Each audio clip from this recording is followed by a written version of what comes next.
Just one time, I would like to see a movie about a killer dolphin. A killer dolphin? Yeah, we've seen this movie about sharks. Seen the movie about killer whales. I want a dolphin. I want a dolphin that somehow gets a taste for human blood. Does that dolphin TV show from the 90s, does that dolphin ever go rogue and start murdering people? Sequest DSV? Yeah. No, is that it? That's not it, is it? I think it is Sequest. Yeah. Serious? That's a deep pull, man. I don't think that's right. I don't think Sequest DSV I had think dolphins. Sequest does have a dolphin, though, that has Just like a camera or powers something? and lasers and shit. Why is there never a killer dolphin? That's what I'm saying. I guess they're mammals. We can write that story if you want. Ooh. Yeah, here we go. First Okay, I love movie it. put out by B&B. Unless you count Cock Off, which was our first adult film. Welcome to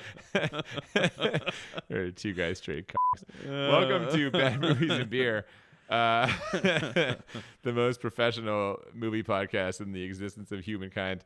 I'm Cooper. And I'm Nolan. And this week we are talking about Jaws: The Revenge. This was a request from one of our social media followers, JC Simpson, who is at cult_cinema_ on Instagram. Yeah, that's sweet. Thank you, JC. We love getting requests from people who listen to the cast, so appreciate it. Yeah, and we've got a few more coming up as we continue on our first season here. We're going to have a couple more later. So please, we always say at the end of the episode, let us know if you have movies you want us to review. It's fucking happening. And I don't know about you, but I had already seen two of the other. This is the fourth Jaws movie. I had seen two of the other three. How about you?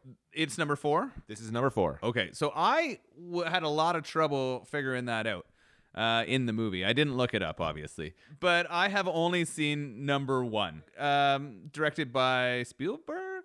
That's the first one. Yeah. That's the one everyone's seen. Yeah, I've definitely seen that, but after that, I have nothing. I had only seen 3 because it came on like late night TV one night when I was in university and there's fucking nothing going on. And it was Jaws 3D. And I was like, I don't know about this. But then I saw in the credits, Dennis Quaid is in it. And I was like, I like Dennis Quaid. Yeah, we got to do this for the Quaid. Take a look. It's terrible. It's real bad. I kept thinking about this movie as if it was number 2.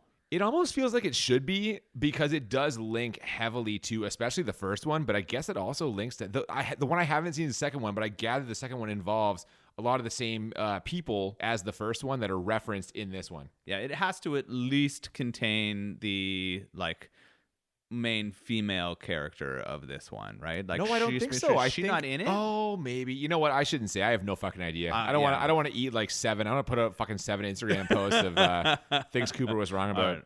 Volumes 23 through fucking 28. All right. Well, we'll get into it. All right, but before we get into that, why don't we get into the beer we are having today, which I'm so excited because it is not an IPA of any kind. We are drinking a sour today, and I love sours. What do we got today? So we're drinking a Lee River Blackberry Vanilla, which sounds pretty delicious, blackberry and vanilla. And this is from Something in the Water Brewing. They are a sour-focused company, I believe, who also want it to have a bit of a sweet taste. So I think that's where the blackberry vanilla comes in. Yeah, sounds pretty cool. This is their first beer that they've ever put out. Oh, wow, okay. They're very early on, I think. I think they might have another one out since then, maybe just 1 or 2, but they're still real small. They're just trying to kind of branch out, establish their brand. So I'm looking forward to this. Haven't had a chance to try it yet. Yeah, good title. Something in the Water definitely connects with Jaws pretty easily. Totally. That was a softball there, right? Oh, lobbed it right over the plate. Yeah, perfect. Life is sweet, have a sour. Perfect. That's right up my alley. Awesome. Let's crack this thing open. So we open with an underwater point of view shot, and then that camera surfaces. We've got the familiar music and kind of like a TV movie font. This didn't seem like a movie font. Yeah, it did seem a little funny. And had they sort of changed the music just a little bit to tell you it wasn't the original? Like, I felt like they modified the John Williams theme just a bit. Well, that's why I said it's familiar. It's not exactly the same, but it's certainly meant to invoke the feelings of the first one, the very famous John Williams theme. And I paid attention to it, and they did have to give John Williams credit for it at the start. Like, they had to pay him for using that. Oh, of course. That lawsuit would have been a slam dunk. The credits fade out to a close-up of a fish eye. We've got a mom and a son cooking. It's Christmas time, and the mom gets a call from her granddaughter. We hear the name Brody, which we are left to infer this is the family of Chief Brody, who was Roy Scheider from the original. This is his family. Yeah, so we're getting a callback to the earlier ones. I'm already confused because I've only seen number 1. So there are some pieces missing. I do remember that chief. I remember him being a big part of the crew that sort of takes down the shark in the first one, right? Oh, big time. And in the next scene, we actually see his picture up in the Amity police station. It's happening in the same town as the original. His son has followed him into the force, and he wants to go home, but the station gets a call about a giant piece of dock that is stuck on a buoy. The Coast Guard's busy, so Deputy Brody heads out to take care of it. So first of all, it's weird that there's a Jaws set at Christmas time. Jaws for me is an ocean movie. Like, I picture this being a summertime theme. Well, but they get around that real quickly. Well, yes. So we'll get to that. He's like preparing for Christmas, and they convince him to go out there. He sort of denies that he's going to go out there, but he's like, okay, I'll go clear this channel to make it safe for everyone. Yeah, well, it's the end of his shift. Why is it the police responsibility to go clear channels? They say the Coast Guard's busy. But since when did the police go out there to clear the water? Why is the police chief hunting a shark in the first fucking movie? I guess because he protects the town, but it doesn't make sense to me that the police are involved in that. Like, I know some police forces have their own police like, boats, water units. Yeah. But they don't normally have like a random deputy go out and clear stuff. But I guess if you're in a small town, you kind of do everything. And if the Coast Guard's busy, that's why the phone call is there. Like, he tries to pawn it off. Yeah, I'm not going to do I it, guess but the Coast Guard's busy. So he's going out to do it. He is, and as he is, we get another brief point of view shot and a very short musical cue, and then it's immediate shark attack. Yeah, out of nowhere. So the shark comes out of the water as he's trying to use a stick to remove the large pole from the buoy, and it clean shears his arm. Oh, yeah, we get close-ups of teeth. Lots of blood. The deputy pulls back, and yeah, he's missing an arm. Although it does take him a second to kind of realize that. And then we get some just comically bad screaming. He's sitting there screaming. He's yelling for help, and he's laying in the bottom of the boat. Or actually, not even in the bottom. He's laying on the edge of the boat. Well, that's exactly right. He leans over the edge of the boat while he's calling for help, which is just has to be just an all-time bad idea. The guy is missing an arm, right? And that's gotta suck. But he has a fully functional boat at this point. He can steer the boat with one arm, but instead he decides to lean over the edge and yell for help after a giant shark just bit him. Maybe he's looking for his arm. Maybe he thought it was fun. Help me find my arm. It's overboard. It's floating down there somewhere. I don't know. Oh, my goodness. Well, as you can imagine, the shark comes back up and pulls him into the water, and that's it for Deputy Brody. So that was a real short role there. Yeah, he didn't have a very long role. There was a little bit of like connecting him with his mom before he goes into that boat, but very quickly he gets taken out of this movie. But the crazy thing is he gets bitten by the shark. It like completely grabs him, rips him out of the boat. And then after that happens, he still pops up out of the water again and yells for help again. Yep.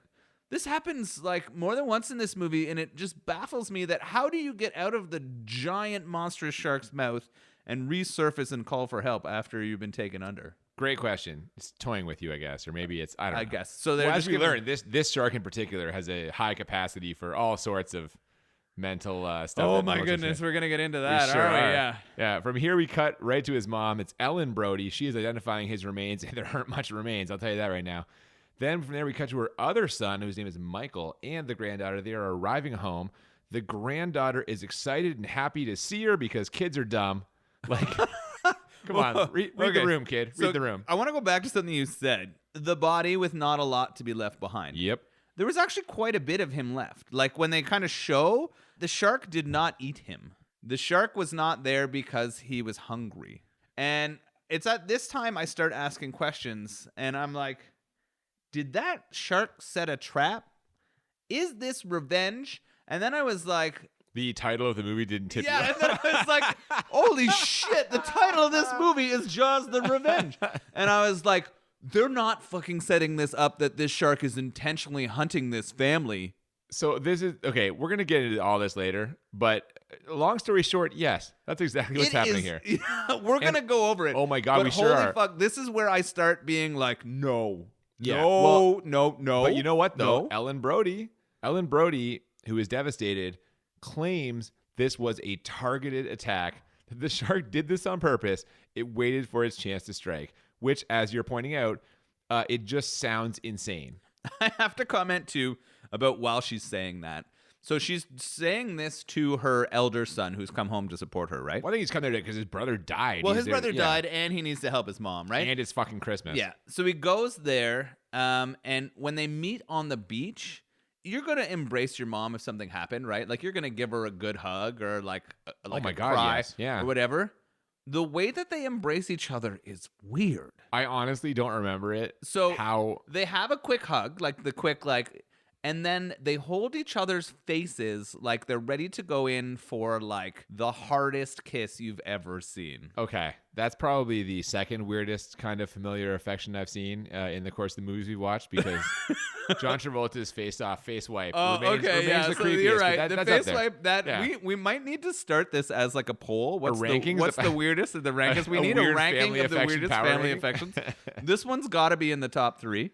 Because it really does look like as they're embracing or about to kiss. And this is, while she's holding his face like this, tells him that it was a targeted attack. Yeah, and again, that just sounds insane, but her theory is this is the same shark that killed her husband. So I guess we find out that Chief Brody also died in a shark attack. But he died of a heart attack, is what right, but I think it was Michael because says. But it was because Of the of fear shark. of the Yeah, shark, apparently. The fear of the yeah. shark. So I'm assuming now that you've told me this is number 4, that happened in number 2. Must have, because number 3 is set totally different. It's Yeah, like so a SeaWorld type thing. Dennis Quaid like works. Yeah, so this must be not- sort of a follow-up to number... Although, hang on, now I'm starting to think to myself that maybe Dennis Quaid is meant to be the son of, or someone else in that movie is supposed to be like this son, Michael, because Michael, we find out, is a scientist who works underwater tagging conch shells, which are snails, or are he's they? a PhD student for like a oceanography or biology kind of thing, and yeah, he was tagging and tracking conch shells, which contain snails, sea snails. Yeah, And his mom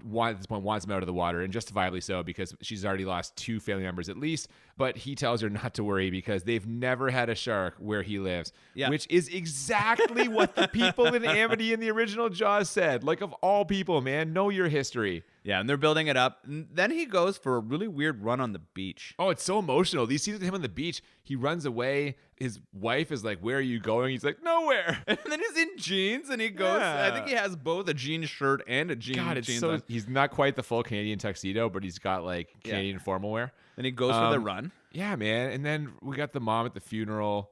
He convinces her to come to where they live. They live in the Bahamas, by the way, which is why they don't have a shark there, because the water is too warm, I guess, is the scientific The funeral is weird. I was having trouble with it because the mom is like smiling and almost like happy. Oh, the flashbacks. They're really trying to make this connection. She was just getting memories, I guess, as everyone else around her is like breaking down. And Yeah, but this again, he says for her, it'll be good to get out of town, come to the Bahamas. She agrees. They catch the next ferry, and then the world's tiniest plane, which is piloted by Sir Michael Caine.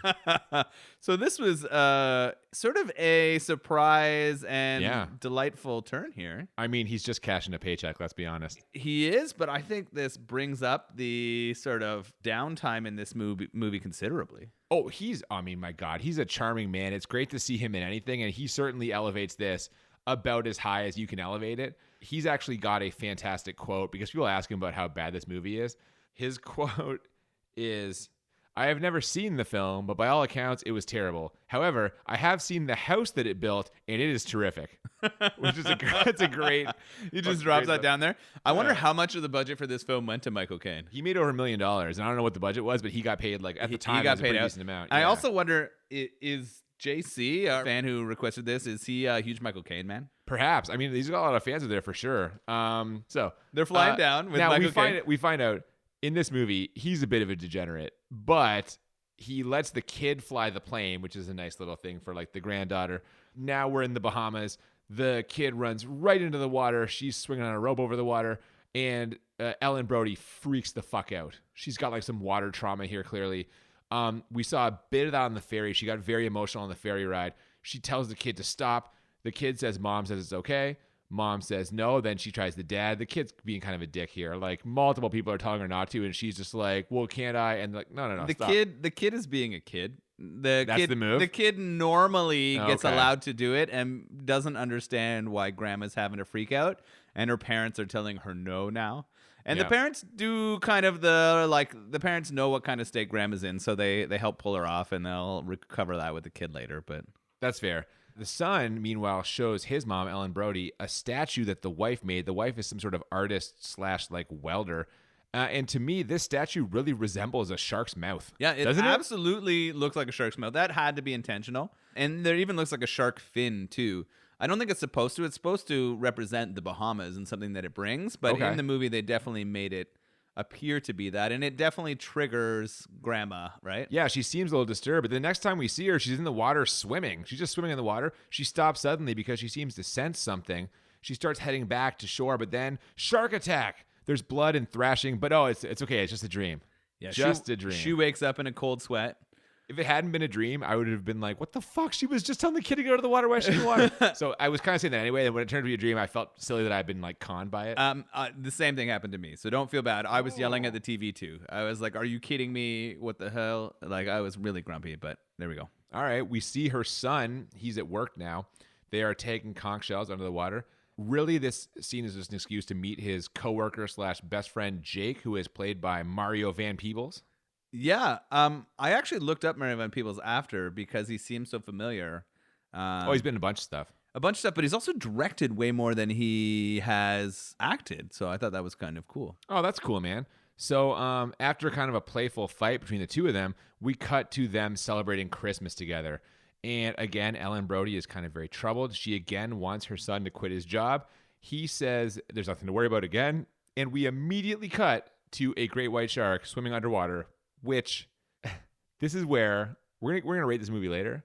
But the implication here is that this is the shark from Amity that is traveling to the Bahamas or may already be in the Bahamas, which, how the fuck? Yeah.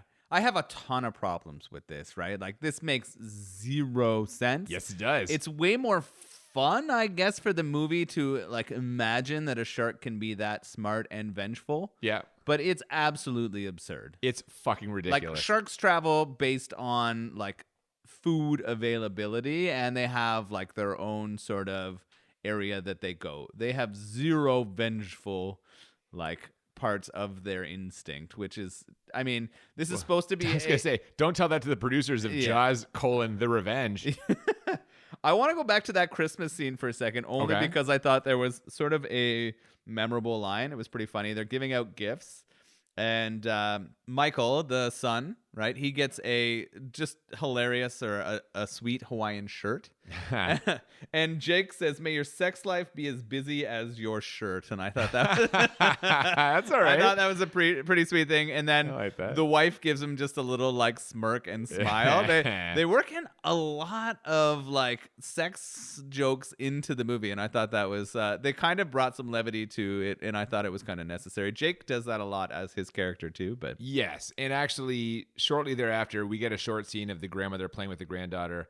She senses danger, but there's nothing yet. But then we get more Michael and Jake time. We get some character and plot development here. We find out they're out of money, but the research isn't done. Jake suggests that they try the Navy, but Michael's against it because, according to him, they put bombs on dolphins, which that's the movie I want to see. You want that movie. Yeah.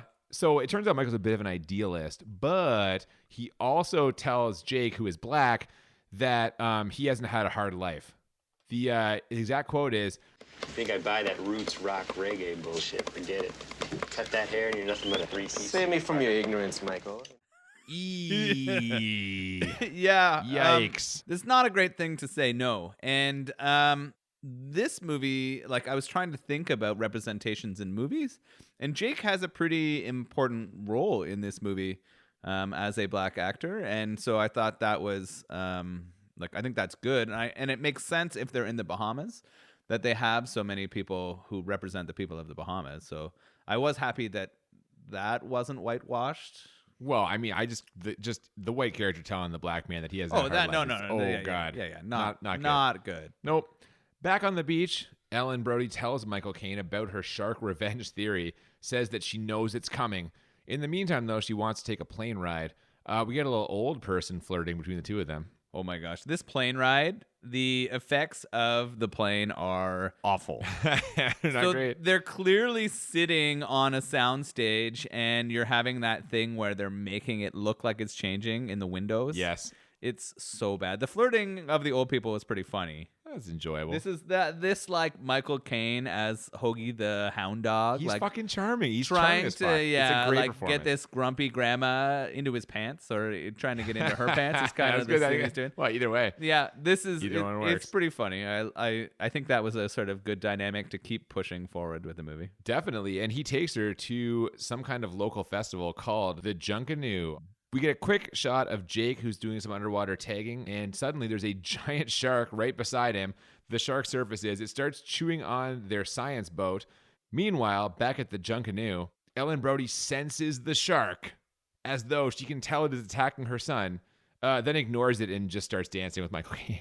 Yeah, she's trying to get past this, but she's not trusting that instinct, which clearly is sort of proving true right now. Yeah, and again, fucking ridiculous, but whatever.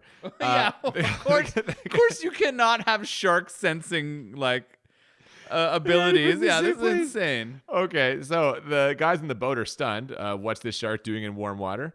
This is the first time. Michael looks like he might actually be a little bit concerned. It's clear that the shark doesn't attack Jake, our one character, because he's underwater and he'd be a much easier target. But it goes after Michael, who's standing on that boat. And Michael gives a stare out there, and I think this is going to be shark versus man time. Like, you know, where someone's going to step up and it's going to be like humans versus animals. Yeah. But no, he just sort of starts backing away, and we're going to talk about that more in a second. We cut then to son Michael, who is kind of creeping on Michael Caine and his mother when Michael Caine drops her off after their date. He's watching them through the window, and his wife lures him away from the window with sex. Yeah. Do you remember what she said? I actually don't remember. Do you remember what she said? Yeah, I wrote it down. I'll take your mind off things, sailor. Oh, there you go. I've never had a woman call me sailor. I think I would enjoy it. Yeah, well, yeah. Especially if you're distracted about your mom maybe getting boned by an that's old what I was man. gonna say, because this is what I wonder about. If you're there looking out the window, being like, "What's this fucking guy doing with my mom?" Are you gonna then immediately want to have sex with someone, or is your mind gonna be? How do you like quickly switch from? Like, I don't know if jealous is the right word, but like worried about your mom and some dude trying to bone her to then you having sex. That to me, it might be a bridge too far. By the embrace that the mom had with him earlier on that beach, it might be jealousy. Just based on that. I mean, I'm sure he can imagine whatever he wants as they go into that act with his wife. So I don't know. He can probably get through it. So nothing happens, though, with Michael Caine and Ellen Brody, but the next scene takes place at a casino. It's New Year's Eve.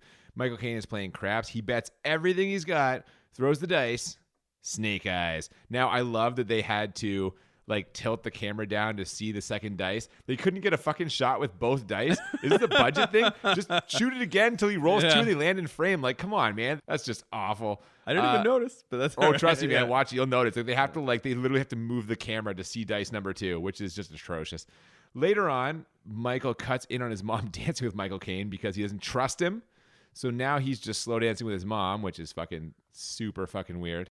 This scene ends with her saying, "Show your mother what a good dancer you are." This whole thing has made me very uncomfortable. Super weird. You've never cut in on a dance between your mom and some gentleman? No. And then had her be like, "Show me what a good dancer." I think this is fucking so strange. It's a really weird thing. I don't like it. The next day on the science boat, Jake wants to bail on the conch and start studying the great white because they never come to the Bahamas. Michael isn't having it, though. He gets all grumpy, grouchy, but Jake convinces him to study the shark for just a few days. Okay, we'll do that for a few days. We'll switch back to the conch afterwards. Michael's conflicted. Later, him and his wife are having a bit of a domestic, but they power through it and end up having more sex. Okay. A couple things in both of these scenes that I wanted to mention. Padding? Well, I don't know if this is padding. I got a huge padding alert vibe here with him and his wife having that fight, and then just straight padding. But go ahead. What are you say? It did clock in at exactly like 90 minutes, right? So that could be the case. I thought that argument about them fighting over the chasing the shark or the conch was funny. They're talking about why they're studying. But then when he gets into that fight with his wife, they're having an argument about the garbage. He forgot to put out the garbage. Would you know the line that he says before they have sex? I've always wanted to make love to an angry welder. I've dreamed of nothing else since I was a small boy. That made me chuckle. I like that. That was hilarious. Have you ever like fantasized about a welder? Short answer, yes. And do you know why? Have you ever seen Flashdance? Yeah. She's a welder. In Flashdance. Okay, I know the movie Flashdance. Footnote: we can watch that for a podcast anytime. I didn't know she was a welder, so I probably haven't seen the movie. Okay, yeah, she's a welder, and yes. Okay, all right. That Jennifer tells Beals. me all I need to know. They also have sex with the door open. Their child and his mother are like in the house next door and could come out at any time. That's what makes it exciting. Is it? The thrill of getting caught by your own mother. No, it's Or not your exciting. own It's child? Neither of those is okay. I've heard that happens a lot. It's pretty common. Kids will just come in the fucking bedroom. They'll hear a noise. What is that? Is everyone okay? And then it's like you have to awkwardly, like, you know, dismount and whatever. Close your doors or choose a better time. We moved from that to chumming the water. Yeah. Back at work, they're going to try to tag the shark with like a heart monitor / transmitter. This plan involves dangling a giant piece of meat off the boat and also Jake so he can jab the transmitter into it. And amazingly, this does not end in disaster somehow. Yeah, it seems really bad. One, the transmitter that Jake creates. Pretty cool that he's able to like engineer that, but it seems shoddy as garbage. It looks like it would fall apart within minutes of it being attached to the shark. And then they're chumming the water and they've got what looks like incredibly fake beef hanging off of it. Like it's really poorly done. They took it out of like a stunt locker or something and just kind of painted it a little bit, but it looked really bad. Speaking of dangling things, Michael Caine is driving hard on Ellen Brody. So he orders them a couple of Bahama Mamas, offers to fly her down to the crew. I'm sorry. That's okay. Yeah, you're right. So he gets them some Bahama Mamas and he's going to fly them down. And what I wrote here in my notes is they're ready to probe the shark and Michael Caine is ready to probe. Oh, that's better than my dangling comment. That's good. Damn it. Yeah, That's no, this funny. was all about the probe in this scene for me. Yeah, well, he's flying her down to the Caribbean. He even appeals to her age by saying that while there are many other women who'd love to go with him, I've grown tired of one-way conversations. you know, these young and shallow women, she's old and deep. And it works, and he plants one on her. I just wrote down awkward old kiss is what in my notes. It did not seem like they connected very well. No. Like Michael got paid a lot for this movie, but not for that smooch. There It was didn't no go- on-screen chemistry, for real. No, Like he's charming, but the actual physical, didn't not work. good. Nope. Not good. So now they're tracking the shark, but Michael can't stop asking his mom questions about Michael Caine. Apparently, he's got whatever sense his mom has, just for a different kind of shark. You know what I'm saying? Booty shark. All they did was kiss, she said. Booty shark, is that an expression? God damn it. No, I don't know. It is now. I'm going to need a minute. Yeah. It's a booty shark. Oh, fuck. So Ellen Brody tells her son that all they did was kiss. And now I'm getting confused about what this is. Is this movie like how Ellen Brody got her groove back? Like what is happening right now? Well, that was weird because it does feel like the only purpose for Michael Caine to be here is to like create a love interest or like get her to move on past her feelings of like sadness through feelings of sexiness, I guess. I guess, but I'm like literally, I'm like, is this whole movie now a mature woman romance? Is that what it is? It does feel that way, and they spend a lot of time kind of setting it there. And I don't know if that made me like the movie less or more. I guess we'll find out later Like on. I was confused, right? Yeah. I was kind of like, are these Michael Caine scenes the best part of the movie or the worst part of the movie? That's a great question. Anyway, now her son Michael is having nightmares about the shark.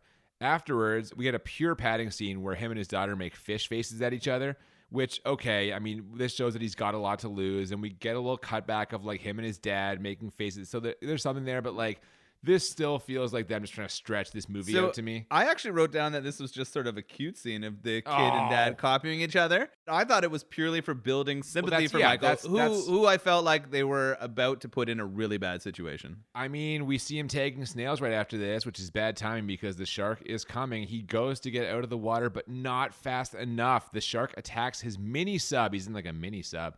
He has to eject, and then we get a bit of a swim chase. Yeah, I don't know if I have seen a shark versus swim chase before, which was kind of neat. And where does he go to hide himself or escape? Well, luckily, there happens to be an old sunken boat. Yeah, is this like this seemed both convenient and is ludicrous? this canon?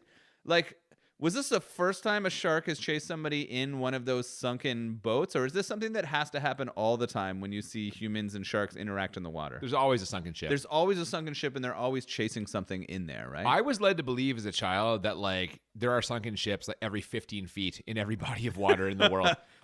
So he hides in the sunken boat, but the shark breaks through the wall, which is actually a pretty good shot. There's a nice little shot of that happening. So he breaks the end of his scuba tank, which launches him up to the surface because all the gas escapes. That's pretty cool, man. Pretty cool escape. Yeah, I actually thought that was pretty clever. I didn't know how deep he was. Like, I don't think he was super deep, so he wasn't really going to have to worry about getting sick from that process. Oh, the bends. Yeah. Yeah. But I thought that was a smart way to sort of escape and launch yourself to the surface. Sure. Now, after this sort of thing, most people would probably take a couple days off, but the next day, Michael is going right back in the water. You got to get back on the horse, you know? I just wrote what the fuck so huge in my notes. I understand that idea of not wanting to be afraid, but you know there is a shark that is hunting you.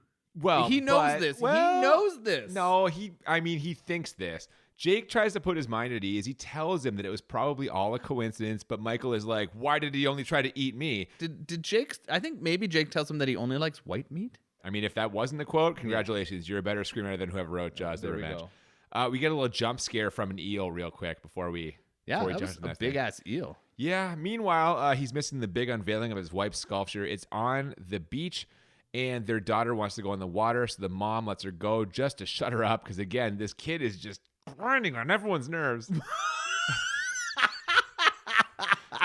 Is it just me? Yeah, no, the kid was cute. Oh, the mom wants her to get the fuck out of there. I agree. The mom wanted to be in the moment and wanted her to like give her a little space. I thought that was weird because as a parent, I thought you'd want your child to see you sort of get that recognition for that. But the kid's gonna disrupt the whole ceremony.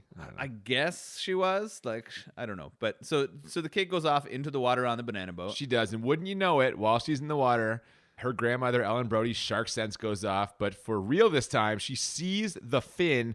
It's a shark attack. The shark snatches an adult off the same banana boat the kid is on, but she survives. Strangely, instead of being super rattled, Ellen Brody has like a steely focus, and suddenly she's just on a boat.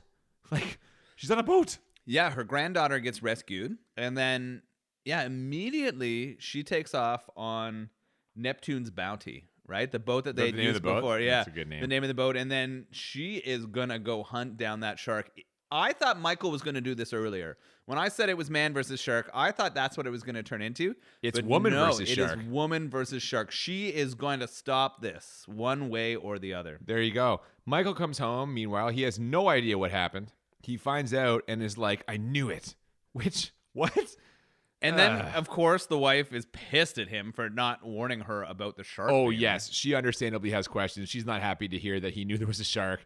But there's no time for that, though. He's got to go find his mom before the shark does. And it definitely will, because now he is all in on the revenge theory. Yeah, he believes it. And he goes and runs and grabs like a really small boat. Well, but they're not going to use the boat. Him and Jake take that boat. They go and they take Michael Caine's plane. Well, they're on the boat, on their way to go do it, Yeah. and they run into Michael Caine fishing.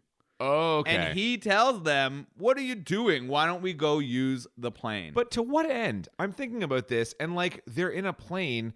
Even if it's not a fucking seaplane, it doesn't have the pontoons. They're going to be able to see. You're right. And How then are what, they going to get down there? They're going to yell stuff at her. But Michael Caine has what is, to. Sorry, Michael Caine. What is her plan? She's going to go find and kill that shark. I guess I don't know how she's going to do it. That's my point. She has nothing in there to kill the shark. Yeah, Michael Caine just wants to find his boo, though. He just wants to get out there and like go get her. She's hunting the shark, and the booty shark is hunting her. Yeah, exactly. Michael Caine is a booty shark.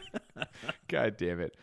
After radioing for help, Michael Caine decides to land the plane by crashing it into the water. Well, this is after they find her. Sure. And then he crashes the plane into the water. They radio for like the Coast Guard, and then he lands the plane. Yeah, this is crazy. The shark has already found the boat, though. Well, okay, so only after landing the plane does Jake tell Michael Caine that the shark will be attracted to the electromagnetics of the plane. Yeah, but the why not tell him that before you land it? Okay, but the reason why they land it or they do an aggressive flyover because the shark is attacking, and he decides the only way to save Ellen Brody. Yeah, Ellen Brody is to get that plane down, and it makes no sense because it is not a water plane. You were right. And then when they hit the water, we find out that the shark is going to be attracted to that thing. And it is. Michael and Jake make it off the plane, but the shark attacks just as Michael Caine is trying to get off, which I think it was the same shot of the shark coming out of the water from earlier in the movie. I'm 90% convinced it's the exact same shot. They have replayed that one, I think, several times. That large teeth and kind of like jumping out piece, yes. Yeah, so now he's seemingly dead, but actually it turns out he's okay. He shows up on the side of the boat, just like fine. Yeah, I thought he was gone. I thought he was dead. How I is he thought all Michael right? Caine was going to eat it, but of course he's too good for that. So he survives the attack from the shark, holds his breath, gets up, and he makes it to Neptune's bounty. And now it's plan time. We got to rig up a couple of strobe lights to electrocute the shark. If they can get it to eat one, they'll send an electrical charge that'll drive it crazy. Now time is running out, so Jake goes out on the bow to stick it, but he goes out without a line, and when the shark comes, he falls right into its mouth. Yeah, well, kind of. The shark bites him off of it. It actually takes a piece of the thing on the front of the bow, the bowsprit, I think it's called.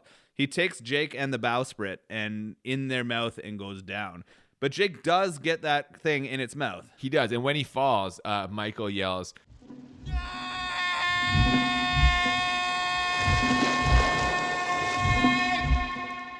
I wrote that down too. It was poor. It was poor. It was not good. Really bad. Not Really weak. convincing at all. I would have gone with the no. Yeah, the Jake yell was pretty garbage. Bad stuff. But Mike gets pissed now. He does. And now that the strobe is in, as you mentioned, they are after it. The hunter has become the hunted. They spot the shark. They're heading right for it. Now Ellen Brody starts seeing scenes from earlier movies flashing in her head. Okay. But what were you going to say? No, you go ahead. She was not in those scenes. So she could not possibly have seen these things that she is now seeing. What the fuck? I am throwing my hand up in fist at Cooper right now. You can't see that because I wrote the exact same thing down. She wasn't there. She's seeing shit that She never wasn't happened there in for. front of her. She's seeing the scene of her son from earlier in the movie dying. She wasn't fucking there or she would have done something. No, this is complete horseshit. But whatever, it's meant to invoke the emotional response in us, the viewer. Michael hits it with the charge, and it bursts out of the water and roars. Which, do sharks roar? I don't think they do. It's angry because that thing is clearly disrupting it. Yeah, but sharks don't roar. Like, what is this? Not that I know of. To make it seem more monstrous? Yeah. It's fucking horseshit. Ellen Brody rams the boat into it, and it explodes. But why does it explode? Yeah, this is crazy. They steer the boat right into it, and they jam that broken bowsprit, that like thing that sticks out the front of the bow, right through it. And for a second, I think you're gonna get like a cool impaled shark on it. It's an explosion. It explodes, and so does the ship. Why does it explode? If you stab something with a fucking toothpick, it doesn't explode. No, and neither would the ship. Like, why does the ship also get so broken to pieces? Yeah, they all fall in the water and everyone's okay. And when I say everyone, I mean literally everyone, as inexplicably Jake is like, hey guys, I'm over here. What the hell are you doing alive, huh? I told you, Uncle Jake's equipment don't crap on it. What the fuck? Yeah, He fell in the shark's mouth. Yeah, I thought Jake was done. Clearly, the shark didn't want to kill him. I don't know. He God wasn't damn, vengeful. This is absurd. He doesn't like dark meat, is what like the movie kind of tells us, is what I'm told. I was kind of happy about that because usually the black character gets just killed really quickly in almost all of these movies. So you're like, oh, at least he lived. Okay, well, I have some bad news for you. This ending is not the original ending to this movie. Really? In the original ending to this movie, the shark does not explode. They do impale it with the bow. What do you call it? A bow? Bowsprit. Bowsprit. And it bleeds out. And also, in the original ending, Jake is dead. Okay, that makes He dies. sense, though. It does. But I guess the studio did not want this to happen, or I don't fucking know. They thought an explosion would really drive it over the top. So the ending got changed, and we're now witnessing a bullshit explosion, and Jake, who fell directly into the a mouth shark's of a mouth. shark, Yeah. being totally fine. Yeah. And you know what? It's not like the shark wasn't trying to eat him, because it did. They used to, it came up and it bit him off the fucking bowsprit. It definitely did, yeah. There's no reason he should be alive. They pull him on the boat. He and Michael agree to stick to snails from now on. And that's pretty much it. Ellen Brody's heading home. Everyone can come visit her in Amity this summer, and we get the fucking credits. And it's happy. Like, everything's good. Yeah, everything is fine. Yeah, like, none of this is going to scar the rest, like, for them for life. They're fine. Oh, we'll see you in the summer. Come visit. What the fuck? This is ridiculous. Yeah, I agree. So, First of all, let me just say, what a great request this was. Yeah. Way to go. JC Simpson, called _cinema_ on Instagram. Great request. Thank you for that, because this movie exactly fits what we're trying to do here.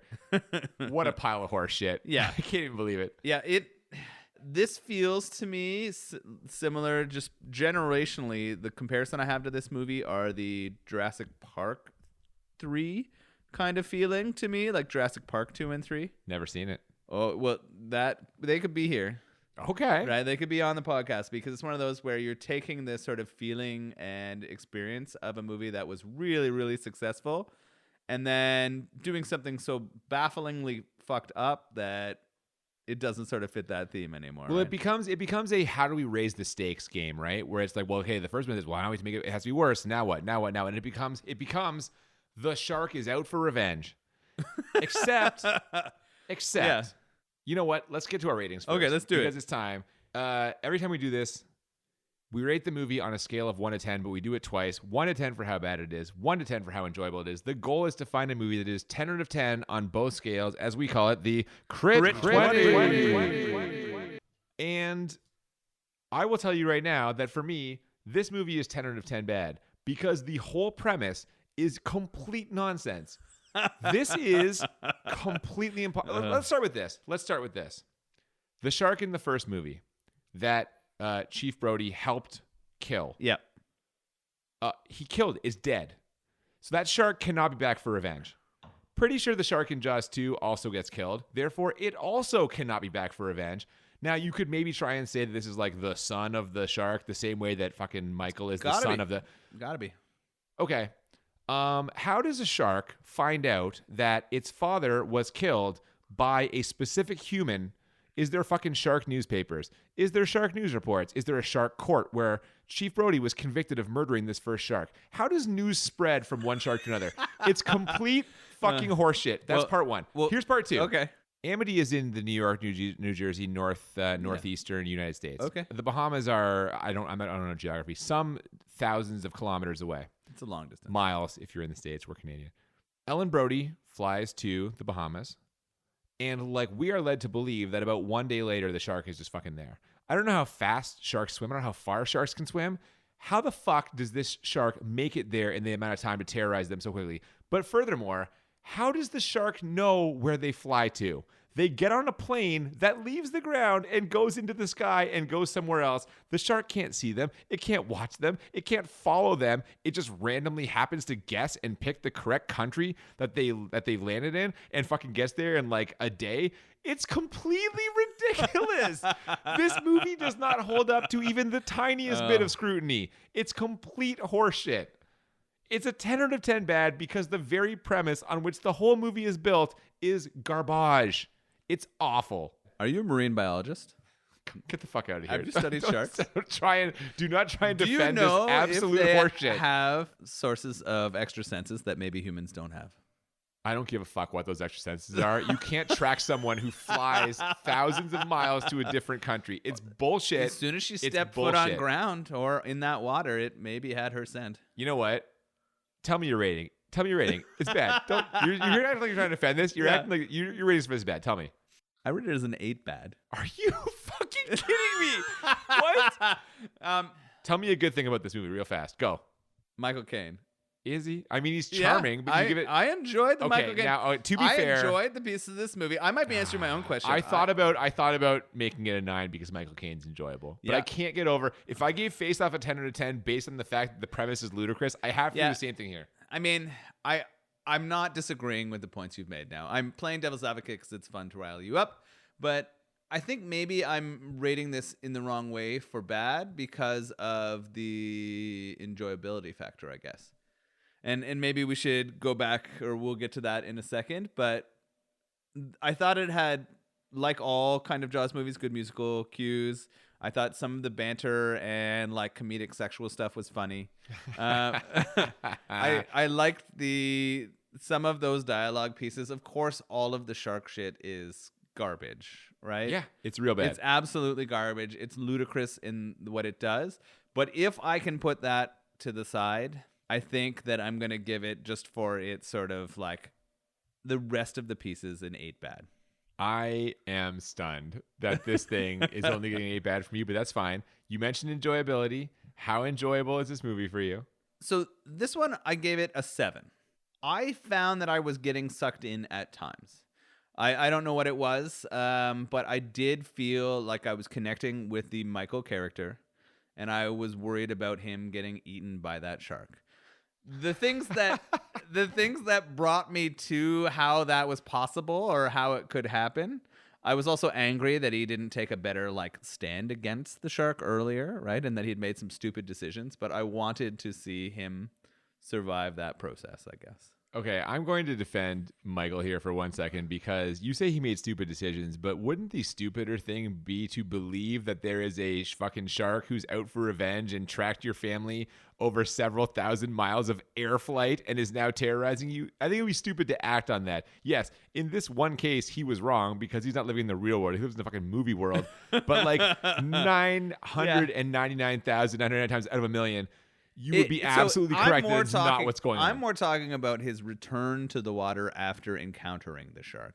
I feel like there's a justification there because they say that if you almost get hurt or killed doing something, you should do it again right away so you don't let the fear build. You regain your confidence because the longer you stay away from it, the less confident you are. It's going to stick with you more. I get the back on the horse mentality. Again, I'm not trying to defend this horse shit. Having said that, I think you might get mad at me in a second.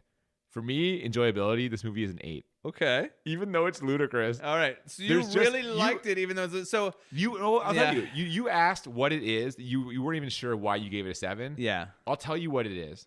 The premise, not the premise of the plot, but the premise of there's something that you can't see, lurking underneath the surface that can attack at any time. It's just a built-in device where there's automatic tension. It worked so well in the first movie because it just works well. It works well at all times. The unknown of what's down there. A lot of people think the ocean is terrifying, and a lot of this has to do with what this is. And then you get the Michael Caine performance where he is charming. He's fucking Michael Caine. He's a pro. He showed up. He cashed his paycheck. He bought a nice fucking house. Yeah. He's having a good time. And also, if I'm being totally honest, and I'm embarrassed this worked on me, but some of the flashbacks and the cutaways to footage from the first movie, it's meant to make you remember the good movie. Yes. And it does. I was like, oh, fuck yeah, man. Jaws is good. And so because of that, that good memory, that goodwill gets transferred onto this movie a little bit. And so for all these reasons, I ended up enjoying it more than you when you thought it was less bad than I thought it was. What a world. It's funny. I think that sometimes our rating system is hard, right? Because it's purely we just make it up. It's right. It's purely subjective. It's hard to sometimes separate the enjoyability from bad factor. Oh, right? Producer John was famously furious that I gave Silent Night Deadly Night a crit 20 because he was like, "You spent the whole thing talking about how much you enjoyed it." I'm like, that's the enjoyable factor. That's what it is, right? It's hard to separate. It sounds like we're enjoying it, but it is also bad. Yeah. So I think that's one of these movies where it falls in that sort of gray line for me. It could have went either way, but because I had my enjoyability where it was, I almost couldn't make it that bad. It was funny. It's one of those strange Yeah, but it's interesting that we just went the different directions with it. Yeah, I thought it was more bad. You thought it was less bad. I thought it was more enjoyable. You thought it was less enjoyable. I don't know. Yeah. It's a weird combination. What did you think about this beer? Yeah, I liked it. It was mostly, I think, and I think you might have a similar sentiment, the sort of traditional sour with the blackberry flavor. Not a ton of vanilla coming in there, but that might just be the sweetness sort of that it lingers with it. I won't lie to you. I didn't mind that. I'm not a huge vanilla guy. And so when I saw that it was blackberry and vanilla, I got a little bit nervous. The blackberry's there for me. And it's got that just tart, refreshing, sour flavor. So I enjoyed it a lot. I'm actually looking forward to seeing what else they come out with. I would drink this again for sure. Yeah, check out Something in the Water Brewing. In Ontario, it's available in the LCBOs. And yeah, I believe you can also order online, depending on where you live. If you're in Ontario, if you're not, well, I don't know what to tell you. Our liquor law is kind of restrictive. We apologize. Anyway, that, I guess, will put a bow on Jaws the Revenge. You can find us on Twitter and Instagram at the BMB Podcast, or if you want to send us any recommendations, you can do so at thebmbpodcast@gmail.com. And we'll be back next week to watch Total Recall. But wait, don't get excited. It's not the good one.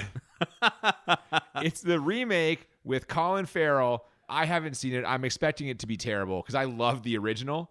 So The original is a Arnold classic. it is. I an haven't Arnold classic. seen the original or the remake, so this will be. Good God. You have Yeah. not seen the original Total Recall? No, my only experience with Total Recall is a very bad Nintendo Entertainment System Oh, game. that game was so bad. Really fucking awful. Yeah, well, I would expect that game to still be better than the Colin Farrell movie that we'll be watching next week. I don't Yes. know. We'll have to find out then. Until then, I'm Cooper, And I'm Nolan. and we'll see you next time on Bad Movies and Beer. Keep it sharky. This time, it's personal.